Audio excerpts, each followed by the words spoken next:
शैला बीबी पहले आप जवाब दे लें, फिर मैं मालिक साहब की तरफ चलूं। 99 मैं पहले तो सबसे पहले ये कहूंगी कि तहरीक इंसाफ वाले ये करते हैं कि अपनी नालायकियों पे पर्दा डालने के लिए माजी में जा रहे हैं। हमारी हुकूमतें जा चुकी ना, आप लोग अच्छे लोग हैं, आप लोग वादा करके आए ना। अब मैं आपसे बात करती हूँ सबसे पहले तो आपने किस कानून के तहत इस वक्त गिरफ्तार किया है JUI के लोगों को जो हाफिज हमदुल्ला साहब कह रहे हैं? पहले मुझे इसका जवाब दे दें और मैं ये समझती हूँ कि आप उन्हें रिहा करें। और दूसरी बात जो है मैं ये कहूंगी, मैं जो है आपसे कह रही हूँ ना, आपसे आपने कहा कि क्लियर बयानिए के साथ आए। भाई इनको चीखें लग रही है नदीम साहब, आप इन्हें कंट्रोल करें, आप इन्हें कंट्रोल करें। आप अपनी बात जारी रखें। उनको है ना गंदी बातें करने का शौक है, कभी कचरे में घुस जाते हैं, कभी कीचड़ में घुस जाते हैं, तो हम उनकी जिंदगी चाहते हैं कि वो गटर में ना उतर जाए, ढक्कन चुराते। अच्छा अब ये ना डिट्रैक्ट कर रहे हैं।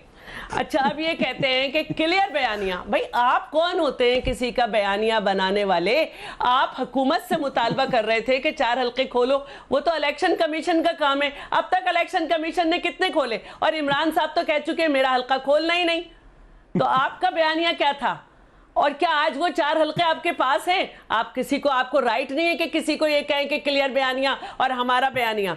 दूसरी बात यह है कि जेल में इस वक्त सजा याफ्ता कौन है? सिर्फ नवाज शरीफ है, उनकी भी अपील लगी हुई है। तो फिरदौस साहिबा को जो चीखें लग रही हैं उनको समझना चाहिए। और दूसरी बात यह है कि जमहूरियत और पार्लियामान से आपका क्या ताल्लुक?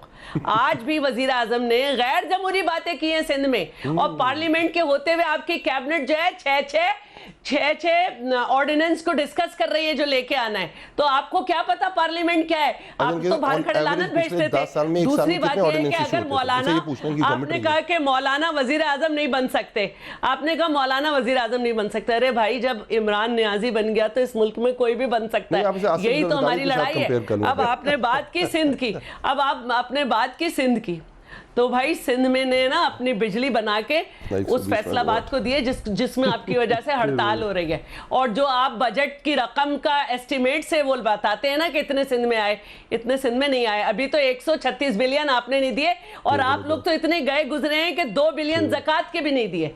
और आप लोग तो इतने गए गुजरे हैं कि आपको ये भी नहीं मालूम कि सिंध वाहिद सूबा है जिसमें साइबर नाइफ है, और ये टोटल पूरी दुनिया में 16 है, और एक 17वां भी हमारे यहाँ आ रहा है।